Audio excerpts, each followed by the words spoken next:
Martial art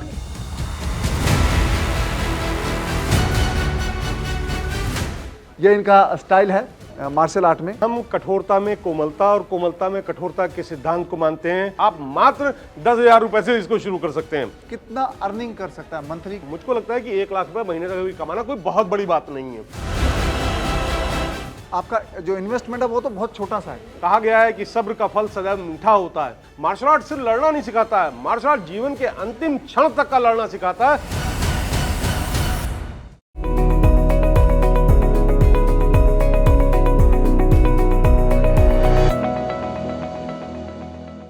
दोस्तों आज मैं आपको बताने वाला हूं 2500 पुरानी एक ऐसी कला जो आत्मरक्षा की है, जो खेल की है, लेकिन आपके लिए एक बहुत बड़ा जबरदस्त आपके लिए बिजनेस आइडिया हो सकता है और आपके लिए बहुत अच्छा एक अपॉर्चुनिटी यहां पर दे सकता है बिजनेस करने का।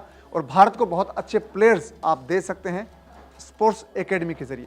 तो स्पोर्ट्स एकेडमी कैसे शुरू की जा सकती है, इसके लिए क्या योग्यता है, कितना इन्वेस्टमेंट चाहिए और कितनी आप इससे अर्निंग कर सकते हैं, ये बताने वाला हूं इस वीडियो में। फ्रीडम यात्रा का ये लखनऊ पड़ाव है और आज हमारे साथ मार्शल आर्ट के एक बहुत ही बड़े नाम है ज्ञान प्रकाश त्रिपाठी जी, वो हमारे साथ हैं। उनसे हम जानेंगे कि स्पोर्ट्स एकेडमी की बात करते हैं तो वो कैसे शुरू होती है और इनका जो खुद का मार्शल आर्ट एक ट्रेनिंग सेंटर है, स्पोर्ट्स एकेडमी है, वो उन्होंने कैसे शुरू की और अब उसका क्या स्टेटस है, कैसे वो आगे बढ़ रही है। तो मार्शल आर्ट के बारे में भी जानेंगे, कुछ दिलचस्प कहानियाँ कि 2500 साल पुरानी ये कला है मार्शल आर्ट, ये आपको कैसे आज के वक्त में 21वीं सदी में एक बहुत बेहतरीन करियर अपॉर्चुनिटी मुहैया करवा सकती है।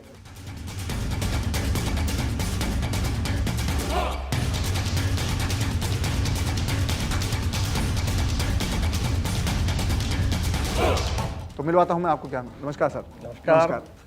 ये इनका स्टाइल है मार्शल आर्ट में मिलने का। सर इसका क्या मतलब होता है? इसका मतलब होता है कि हम कठोरता में कोमलता और कोमलता में कठोरता के सिद्धांत को मानते हैं। इसका मतलब है कठोरता और ये कोमलता है। इसका मतलब है कि इसके माध्यम से हम आपका रिगार्ड करते हैं। इसका उद्देश्य है कि हम प्राणियों में सद्भाव और समानता बनाए रखें और हम इस सिद्धांत को मानते हैं कि कठोरता से हम अपने जीवन में कुछ नहीं प्राप्त करेंगे, कोमलता से प्राप्त कर सकते हैं।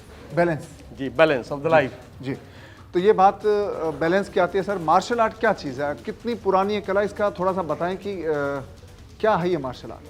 2500 साल पहले भारतवर्ष में एक कला विकसित हुई जिसका नाम कलारीपयट्टू था। इसका इतिहास 3000 साल से भी ज्यादा पुराना है। और मैं समझता हूँ कि प्राचीन भारतीय लोग जो कि दक्षिण भारत में रहते थे, वो लोग इस कला को जानते थे। उनके अनुसार भगवान शिव जो थे वो इसके जनक थे। उसके पास पश्चात कालांतर में हमारे देश के ऋषियों ने, मुनियों ने इस कला को आगे बढ़ाया, जिसमें कि परशुराम का नाम सबसे ज़्यादा लिया जाता है। उन्होंने उसके पश्चात ऋषि अगस्त का भी नाम लिया जाता है। इन सब लोगों ने मार्शल आर्ट को बढ़ाया और इसका उद्देश्य सिर्फ इतना ये था कि हम अपनी शारीरिक शक्तियों के साथ में, अपनी मानसिक शक्तियों के साथ में एक समन्वय स्थापित करें और इस समन्वय के माध्यम से हम अपनी साधना को बढ़ाएं। और इसमें बीच में अगर कोई शारीरिक रूप से रुकावट हो या कोई बाह्य रूप से रुकावट हो, जिसमें कि कोई जानवर या कोई व्यक्ति हमें परेशान करने की कोशिश करे, तो हम अपने आप को बचा सकें। ये कुंफू के नाम से जानी गई विदेशों में, परंतु भारतवर्ष में कलारीपयट्टू के नाम से जानी जाती थी। और इसमें अष्टांग योग का, प्राणायाम का मिश्रण किया गया और मिश्रण करने के बाद में ये एक बहुत ही शानदार शैली जीवन के रूप में निकल के सामने आई, जिससे कि व्यक्ति अपने आप को जीवन जीने के योग्य बनाता है, अपने शरीर को, अपने मस्तिष्क को मानव कल्याण के लिए तैयार करता है। इसका सीधा सा उद्देश्य है, जहां मार्शल आर्ट को लोग सोचते हैं कि ये तो लड़ने के लिए, ये तो लड़ाई करने के लिए, कतई भी ऐसा नहीं है। ये एक भ्रांति है। इसका सीधा सीधा उद्देश्य है कि हम प्रेम, अहिंसा, करुणा, मैत्री जैसे शब्दों को जो जीवन में भूल चुके हैं, इस खेल के माध्यम सामने लाएं, लोगों की रक्षा करें और अपने चरित्र का, अपने मस्तिष्क का विकास करें। यही इसका उद्देश्य है। तो सर ये तो बात हुई कि मार्शल आर्ट क्या चीज़ है। अब बात ये आती है कि मार्शल आर्ट जब आप सिखाते हैं दूसरों को, तो उसमें एक अपॉर्चुनिटी भी होती है, करियर अपॉर्चुनिटी भी आती है। जब आप स्पोर्ट्स को एज ए स्पोर्ट्स पर्सन हैं तो अपॉर्चुनिटी भी आती है। तो ये आपका जो एकेडमी चल रहा है, आपका ट्रेनिंग सेंटर है या स्पोर्ट्स एकेडमी, कुछ भी इसको हम कहें, तो ये कैसे शुरू कर सकते हैं, इसके लिए क्या तरीका है इसका?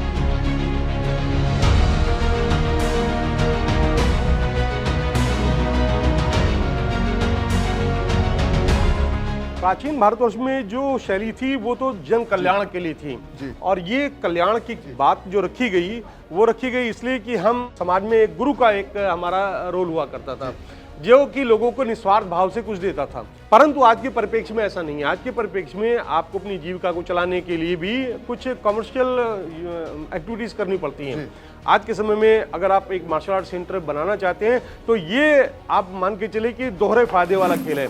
एक, आपको सेटिस्फाइफिकेशन होगा, आपको आत्मसंतुष्टि का अनुभव होगा कि हम समाज में अपनी मनुष्य होने की भूमिका निभा रहे हैं। अपने अंदर जो हमारे समाज के लिए करने की कुछ भावना है, लगन है, उसके माध्यम से हम लोगों को आत्मरक्षा की शैली दे रहे हैं, जो कि केवल आत्मरक्षा नहीं बल्कि हमारे शरीर को स्वस्थ रखेगी, बीमारियों से दूर रहने में मदद करेगी।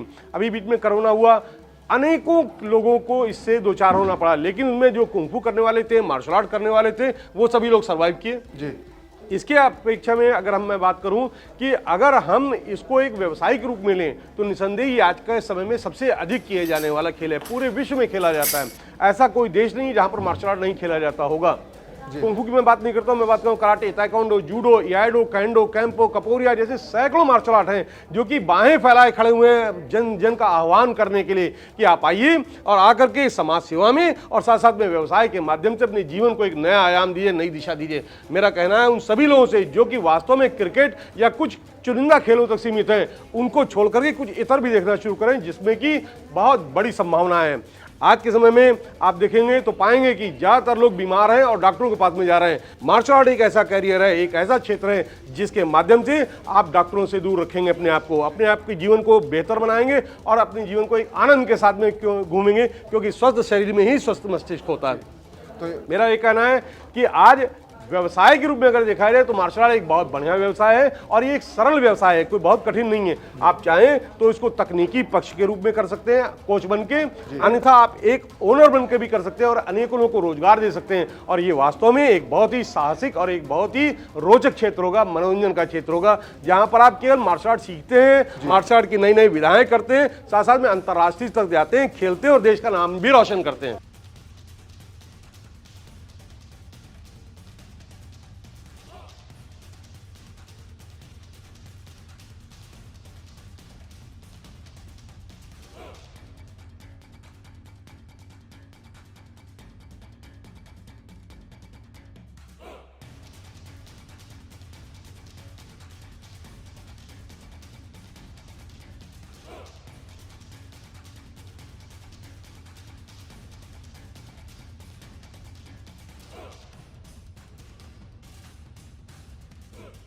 इसमें कई सारे चीज़ें हैं कि आपका रिस्पेक्ट भी होगा, पैसा भी होगा, सब कुछ है। तो सर जब एकेडमी शुरू करते हैं, हम स्पोर्ट्स एकेडमी शुरू करते हैं, तो उसके लिए क्या रिक्वायरमेंट होती है कि इसके लिए क्या कोई एलिजिबिलिटी है, वो कौन शुरू कर सकता है, क्या कोई रजिस्ट्रेशन होता है इसका? देखिए, दो तरह की मैं बातें बताना चाहूंगा कि अगर हम तकनीकी पक्ष में बात करेंगे तो उसके लिए अलग तरीका है और एक शौकिया तौर पे अगर हम बात करें तो उसके लिए एक अलग नजरिया है।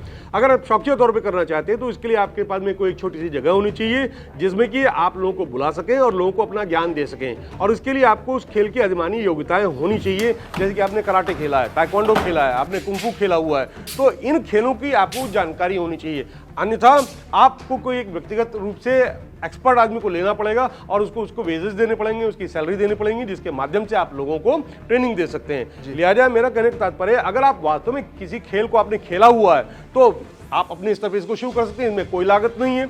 आपको अपने सिर्फ एक स्थान हो चाहिए, चाहे वो आउटडोर कोई पार्क हो, मैदान हो, या आपको अपने कोई एक जगह हो जो कि क्या कहते हैं इंडोर हो, हॉल हो।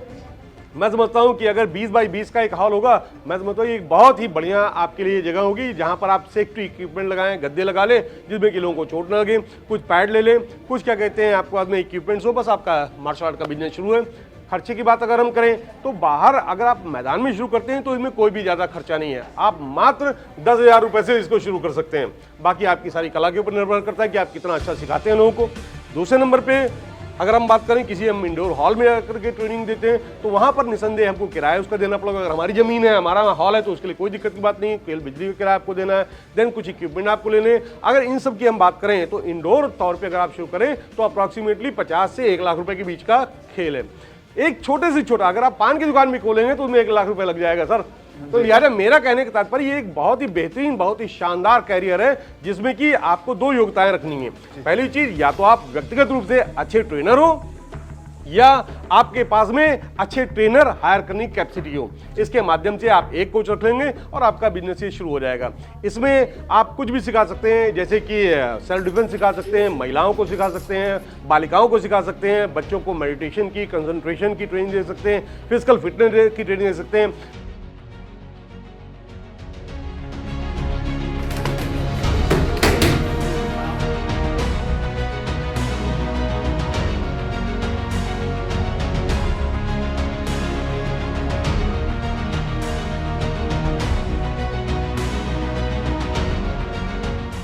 हमारे भारतवर्ष के प्रधानमंत्री माननीय श्री नरेंद्र मोदी जी का आह्वान है कि फिट इंडिया, पूरे देश को फिट बनाइए। तो आइए हम सब लोग इसमें उनके साथ में योगदान देते हैं। अपने स्तर पे केवल ये नहीं कि हम केवल शौकिया तौर पे कर रहे हैं, बल्कि हम व्यवसायिक तौर पर लोगों को ट्रेन कर सकते हैं। केवल हम बात नहीं करेंगे कि हम जिम चले जाएं, जिम के इतर भी बहुत सारी चीजें जिसमें किसी प्रकार के उपकरण की जरूरत नहीं पड़ेगी और आप बेहतर ढंग से नियत से ही लोगों को सिखा सकेंगे। अच्छा रोजगार हासिल कर सकते हैं। क्या इसके लिए कोई जो अपनी स्पोर्ट्स बॉडी होती है, राज्य की होती है, आपका क्रीड़ा परिषद होता है, उसके साथ भी कोई एफिलिएशन चाहिए होता है इसके लिए?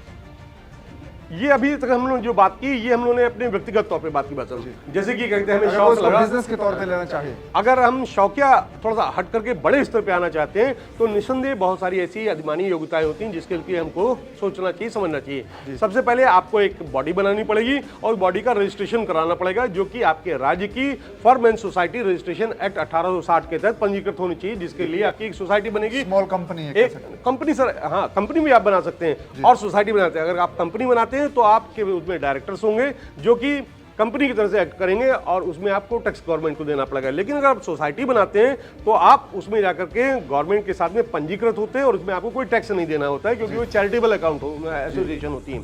अगर आप चैरिटेबल सोसाइटी बनाते हैं तब आप स्टेट बॉडी से, डिस्ट्रिक्ट बॉडी से, देन उसका क्लब बॉडी के रूप में या नेशनल बॉडी से उसकी मान्यता लेनी पड़ती है, जिसके अपने मानक होते हैं। उन मानकों के आधार पे उनकी अपनी एक फीस होती है जो कि उनको देना पड़ेगा, और ये कोई बहुत ज़्यादा फीस नहीं होती, मैक्सिमम से मैक्सिमम 5,000 रुपया वार्षिक या 10,000 रुपया वार्षिक होती है। अगर आप कंपनी के रूप में सामने आते हैं तो वहां पर आपको कुछ भी नहीं करना है, केवल अपनी कंपनी को एक बना लेना है।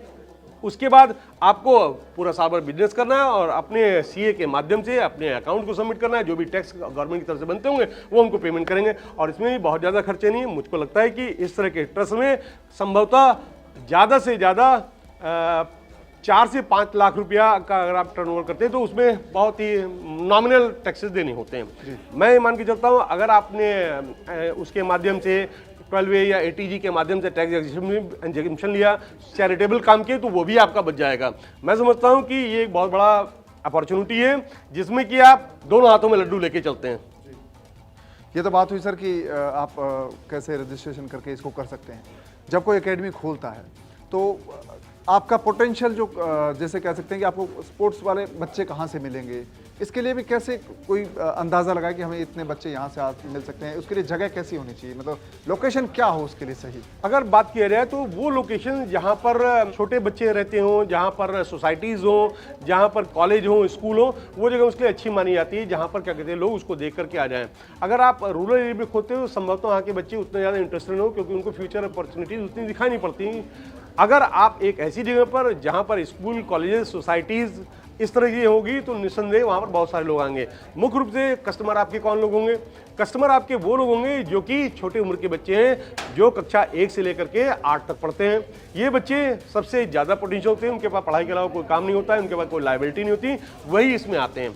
उसके लिए आप 2 तरह से अप्रोच कर सकते हैं। पहला अप्रोच है जो कि आप अपने विज्ञापनों के माध्यम से, अपने मीडिया के माध्यम से, प्रेस के माध्यम से लोगों को इन्फॉर्मेशन दे सकते हैं और आपका करिकुलम के आधार पर वो आपका एडमिशन लेते हैं। दूसरा नंबर है कि आप विभिन्न प्रकार के विद्यालयों में जाएं, वहाँ पर जाकर डेमोन्स्ट्रेशंस करें, वहाँ के प्रिंसिपल को अपने कॉन्फिडेंस मिले और वो एक ग्रुप ट्रेनिंग के तहत आपको अवसर देता है। वो चाहे शॉर्ट टर्म की ट्रेनिंग हो, चाहे वो लॉन्ग टर्म की ट्रेनिंग हो, उसका एक पैकेज होता है। उस पैकेज के हिसाब से वो आपको पेमेंट करेंगे, जो कि आपके लिए एक शानदार पैकेज साबित होगा।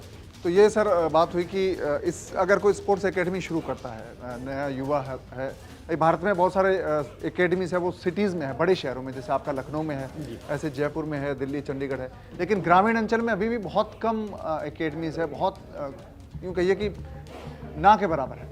तो वहाँ पर किस तरह की अपॉर्चुनिटीज़ आप देखते हैं? वहाँ पर अगर कोई युवा स्टार्ट करना चाहे तो उसको क्या कैसे? अभी मैं आपको बताना चाहूंगा इस परिप्रेक्ष्य में कि अभी तक का ग्रामीण अंचलों में जो सुदूरवर्ती क्षेत्र हैं वहां पर सबसे बड़ी समस्या ये होती थी कि जगह ही नहीं होती थी और कोई भी सरकारें या उस क्षेत्र के जो जिलाधिकारी होते थे या उससे संबंधित जो लोग होते थे वो उस पर ध्यान नहीं देते थे, क्योंकि ये एक हाशिए पे रखे जाने वाला क्षेत्र हुआ करता था। आपने फुटबॉल खेल लिया, आपने क्रिकेट खेल लिया, बस पूरा हो गया। लेकिन आज के समय में सरकार ने इस पर ध्यान देना शुरू किया। जिस समय मिशन फिट इंडिया शुरू हुआ उस समय इस क्षेत्र पर भी ध्यान दिया गया और उसमें सबसे बड़ी बात जो निकल के सामने आई कि सभी क्षेत्र के जिलाधिकारियों ने अपने अपने क्षेत्रों में जो ग्राम पंचायत थी, प्रधानों के माध्यम से जो उनकी जो जमीनें पड़ी हुई थी उनको देने की योजना बनाई। उत्तर प्रदेश सरकार इसके लिए भी काफ़ी काम कर रही है और उन्होंने अभी जैसे यूनिवर्सिटी, चौथी यूनिवर्सिटी गेम उत्तर प्रदेश में हो रहे हैं, उसके परिप्रेक्ष्य में सभी विद्यालयों में खेल शुरू हो रहे हैं। केवल ऐसा नहीं क्रिकेट शुरू हो रहा है, सभी खेल शुरू हो रहे हैं। मार्शल आर्ट भी शुरू हुआ है, कुंफू भी एक स्पोर्ट डिसिप्लिन के रूप में शामिल हुआ है। मुझको लगता है कि जो बच्चे स्पोर्ट्स एकेडमी बनाना चाहते हैं वे अगर वो गांव के हैं तो उनको दिल छोड़ा करने की जरूरत नहीं है, बल्कि अपने वो क्षेत्र के प्रधान से जाके मिले। उनके पास में जो ग्राम समाज की जमीन पड़ी हुई है उसके ऊपर वो जाकर के बातचीत कर सकते हैं। उनके पास में एक फंड भी होता है जो कि वो उनको दे सकते हैं। इसके अलावा वो प्लेयर्स जो आते हैं वहाँ पर सीखने के लिए वो भी आपको फंड दे सकते हैं, वो भी फीस के रूप में आपको दे सकते हैं। इसके माध्यम से बहुत सारे ऐसे लोग हैं जैसे कि विधायक लोग हैं, वहाँ के जो सांसद लोग हैं, उनकी भी अपनी एक विकास निधि होती है। उसके माध्यम से युवाओं के बीच में सामंजस्यता स्थापित करने के लिए चारित्रिक दृष्टिकोण और नैतिक दृष्टिकोण के माध्यम से, खेल के माध्यम से वो एक माहौल बनाना चाहते हैं जो कि फायदा आपको सीधे होगा। जरूरत है आपके आगे बढ़ने की। 2 कदम आप आगे बढ़ें, 4 कदम और लोग बढ़ेंगे और आपके लिए क्विट करने की जरूरत नहीं बल्कि लड़ने की जरूरत है। और मैं समझता हूं कि निसंदेह आपका एक बहुत ही शानदार चमकदार भविष्य आपका इंतजार कर रहा है खेल के क्षेत्र में। मैं आशा करता हूं कि इसको आप नकार नहीं पाएंगे। केवल एक छोटे से सेक्टर में जाने के बजाय 10 से 5 की नौकरी करने के बजाय आपके पास में 24 घंटे काम करने के लिए, और भाई मैं इस बात को आपको निश्चित रूप से बताऊंगा, स्वास्थ्य आज के समय में सबसे ज्यादा बड़ी आवश्यकता है।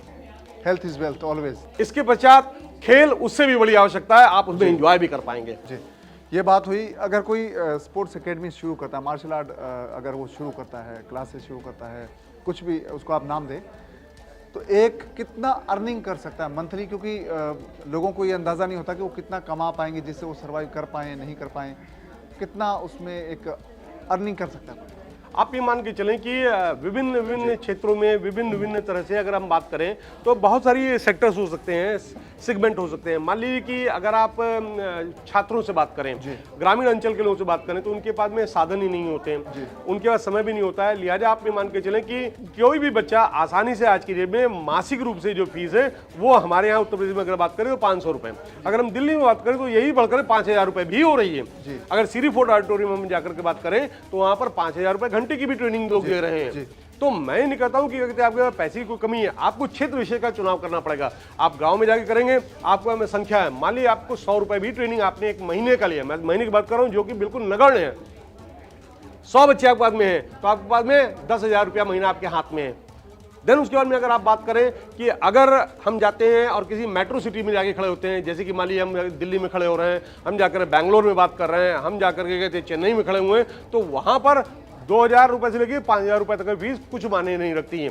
दिल्ली में अगर मैं बात करूं सीरी फोर्ट ऑडिटोरियम में 2000 रुपए घंटा भी लोग दे रहे हैं जी। छोटे बच्चों से अगर हम उठकर बात करें तो आज की डेट में जो लोग हैं, जो बड़े लोग हैं, जो युवा हो चुके हैं, जो लोग क्या नाम है वृद्ध हो चुके हैं, उनको भी आवश्यकता है और वो इसके लिए जिम में एक बहुत बड़ा अमाउंट खर्चा करते हैं जो कि 30,000 रुपया महीना भी होता है, 1,000 रुपए दिन के हिसाब से। अगर आपके पास में ऐसे 50 कस्टमर है तो आपके पास एक बहुत बड़ा हैंडसम अमाउंट तैयार है जिसके लिए आपको कुछ भी चिंता नहीं करनी है और ये आपकी व्यक्तिगत योग्यता के ऊपर निर्भर करता है। अमेरिका में $100 पर घंटे के हिसाब से भी ले रहे हैं लोग, चार्ज कर रहे हैं और लोग उसको खुशी खुशी दे रहे हैं क्योंकि उसका उनको बेनिफिट है। आप डॉक्टर को जाकर के हार्ट के बारे में बात करेंगे, लंग्स के बारे में बात करेंगे, किडनी के बारे में बात करेंगे, कैंसर के बारे में बात करेंगे। लड़ने की शक्ति आपको स्पोर्ट्स ही देता है और वो आपका पैसा सारा बचता है जो कि किसी प्लेयर्स के पास में या कोच के पास जाकर के खेलने में प्राप्त होता है। आप इस चीज को समझें, एक अपना बिजनेस प्लान को डेवलप करें और उस प्लान के माध्यम से मुझको लगता है कि 1 लाख रुपए महीने तक भी कमाना कोई बहुत बड़ी बात नहीं है। तो देखिए कितना जबरदस्त ये बिजनेस आइडिया है जो ज्ञान प्रकाश त्रिपाठी जी ने बताया कि आपका जो इन्वेस्टमेंट है वो तो बहुत छोटा सा है, आपका 50,000 1 लाख रुपए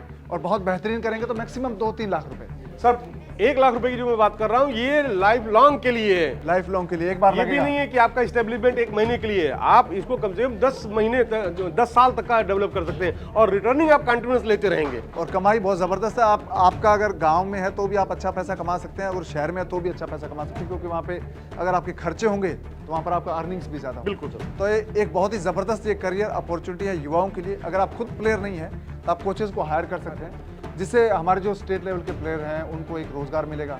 और भारत को जो ओलंपिक गोल्ड है उनका नंबर बढ़ेगा जब आप अपने एकेडमी में बच्चे तैयार करेंगे, स्पोर्ट्स प्लेयर तैयार करेंगे, तो भारत के लिए खेलेंगे तो बहुत प्राउड फील होगा। बिल्कुल सर। तो सर ये मार्शल आर्ट की हम बात कर रहे थे, तो मार्शल आर्ट का एक कोई दिलचस्प कहानी अगर आप बताना चाहें, जो क्योंकि बहुत पुरानी विधा है, बहुत कम लोग इसके बारे में जानते हैं, अगर आप शॉर्ट एंड स्वीट कुछ बताना चाहें। मार्शल आर्ट्स की ऐसी सैकड़ों हजारों कहानियां हैं जो कि किसी के भी जीवन की दिशा को बदल सकती हैं, किसी को भी मतलब प्रोत्साहित कर सकती हैं। आज के समय में जहां पर लोग इस बारे में बात करते हैं कि नहीं मुझको तो जीवन में कुछ करने के लिए है ही नहीं, वहां पर मार्शल आर्ट आपके लिए एक बहुत बड़ा मिसाल बन के सामने आ सकती है। हो सकता है कि थोड़ा समय लगे, आपको धैर्य का परिचय देना पड़ेगा, लेकिन कहा गया है कि सब्र का फल सदैव मीठा होता है, तो उस मीठे के लिए थोड़ा सा सब्र करना पड़ेगा। आपको मैं एक छोटी सी कहानी बताता हूँ। बम्बई में एक बहुत ही अच्छे व्यक्ति हुआ करते थे हम लोग के साथ में, और वो जूडो खेल खेला करते थे। ये मैं आपको बता रहा हूँ करीब 40-42 वर्ष पुरानी बात, जैसे आज से लगता है कि कल ही की बात हो। कार्लोस बिलमोरिया नाम के एक बहुत अच्छे वहाँ पर जूडो के प्लेयर हुआ करते थे, और वो उस समय जूडो की प्रैक्टिस किया कर सकते थे। उसके पश्चात एक बार बंबई से वो जा रहे थे अपने घर की तरफ ट्रेनिंग करने के बाद, और सबवे में उनका मुकाबला कुछ गलत लोगों से हो गया जो कि उनको लूटने की इच्छा से उनके ऊपर उन्होंने अटैक किया। उनके हाथ में चाकू थे, उन्होंने उनका प्रतिरोध किया, लेकिन एक व्यक्ति और 5-6 व्यक्ति और एकाएक अगर किसी के ऊपर आ जाए तो नेचुरली कोई भी आदमी भौचक्का रह जाएगा। वीरों की तरह से अगर सामने आते हैं तो निसंदेह परिणाम कुछ और होते, परंतु कावस ने वहां पर हिम्मत हारी नहीं और उसके बाद में उनसे मुकाबला किया। उन्होंने उनका सामान लूटने की कोशिश की, जब तक उनके जान में जान थी तब तक तो उनका प्रतिरोध किया, परंतु जिस समय उनके पेट में 16 चाकू लग गए तब तक तो उन्होंने प्रतिरोध किया। लेकिन उसके बाद जब उन्होंने देखा कि नहीं, ये तो पता नहीं हम किससे भिड़ गए, हमने तो ये सोचा भी नहीं था कि इतना मारने के बाद भी प्रतिरोध जारी रहेगा। 32 चाकू के बाद में वो ढीले पड़े और उसके बाद में वो लोग उनका सामान लेके भागे, और उन्होंने अपने पेट की अंतड़ियों को अपने पेट में हाथों से पकड़ा और वहां से भागते भागते गए अस्पताल, और अस्पताल में जाकर के उन्होंने डॉक्टर से कहा अब मुझे संभालिए, अभी तक अब मेरे हाथ में हौसला था, मैंने अपने जीवन को बचाया। इसी तरह मैं कहना चाहता हूं, मार्शल आर्ट सिर्फ लड़ना नहीं सिखाता है, मार्शल आर्ट जीवन के अंतिम क्षण तक का लड़ना सिखाता है और जीतना सिखाता है। चाबी का एक गुच्छा है, उसकी चाबी कई सारी हैं, ताला एक ही है, चाबी उसमें भी सही एक है, समय लगेगा थोड़ा सा, एक ना एक चाबी जरूर लगेगी, इसलिए अंतिम समय तक आप प्रयास करते रहिए, ताला खुलेगा जरूर। पहले ताले को खोलने के पहले चाबी से खोलने के बाद में हिम्मत मत हार दिए, थोड़ा धैर्य रखिए, निसंदेह आप पृथ्वी पे अजय विजेता बन के उभरेंगे और एक शानदार व्यक्तित्व के मालिक बनेंगे। मेरा आप सभी लोगों को यही संदेश है कि जीवन में कुछ भी कीजिए, अच्छे इंसान बनने के लिए मार्शल आर्ट जरूर सीखिए और मार्शल आर्ट के माध्यम से एक शानदार भविष्य बनाइए, एक शानदार सफल व्यक्ति बनिए। तो ये जो हमारे साथ ज्ञान प्रकाश त्रिपाठी हैं, इन्होंने बताया कि किस तरह से आप एकेडमी शुरू कर सकते हैं, बहुत आसान है और ये बहुत ही आकर्षक करियर विकल्प है। तो सर आप हमारे साथ जुड़े, बहुत अच्छी आपने जानकारी दी, जो हमारे देखने वाले युवा हैं, दर्शक हैं, वो निश्चित तौर पर इससे सीखे हैं कि वो किस तरह से स्पोर्ट्स एकेडमी शुरू कर सकते हैं, और ये करियर के तौर पर उनको बहुत अच्छा एक विकल्प उनको दिखेगा। बिल्कुल सर, तो आप हमारे साथ जुड़े, आप धन्यवाद आपका बहुत बहुत। तो ये त्रिपाठी जी ने बताया कि किस तरह से आप स्पोर्ट्स एकेडमी शुरू कर सकते हैं, इसके बहुत सारे फायदे हैं। भारत को गोल्ड मेडल मिलेगा, आपको एक अच्छा करियर विकल्प मिलेगा, और जो ट्रेनर आप हायर करेंगे उनको रोजगार मिलेगा। इसमें विन विन सिचुएशन है सभी के लिए, हर किसी को कुछ न कुछ मिलेगा। अगर आप स्पोर्ट्स एकेडमी शुरू करते हैं तो एक अच्छा रोजगार का साधन आपको मिलेगा, करियर मिलेगा, लेकिन बहुत सारे लोगों को आप कुछ और भी देंगे, देश की एक सेवा करेंगे, देश को आप बेहतरीन प्लेयर्स देंगे। तो फ्रीडम यात्रा के दौरान ऐसी ही दिलचस्प कहानियां मैं आपके लिए लेकर आता रहूंगा। आप इस चैनल को सब्सक्राइब कर लीजिए। एक चीज़ आपको और करनी है, फ्रीडम ऐप को डाउनलोड करना है, वहाँ पर आपको बहुत सारे ऐसे करियर अपॉर्चुनिटीज़ के ऑप्शन मिलेंगे, बहुत सारे ऐसे कोर्सेज मिलेंगे जिससे आप बिजनेस के बेहतरीन आइडियाज़ जान सकते हैं, फार्मिंग के एक से बढ़कर एक हाई जो टेक्नोलॉजी है उसको जान सकते हैं, और पर्सनल फिनांस को कैसे आप बेहतर ढंग से इन्वेस्ट करके रिटर्न हासिल करेंगे ये भी आप जान सकते हैं। तो आपसे मुलाकात होगी अगले वीडियो में, तब तक आप अपना ख्याल रखिए। अब दीजिए इजाजत, नमस्कार।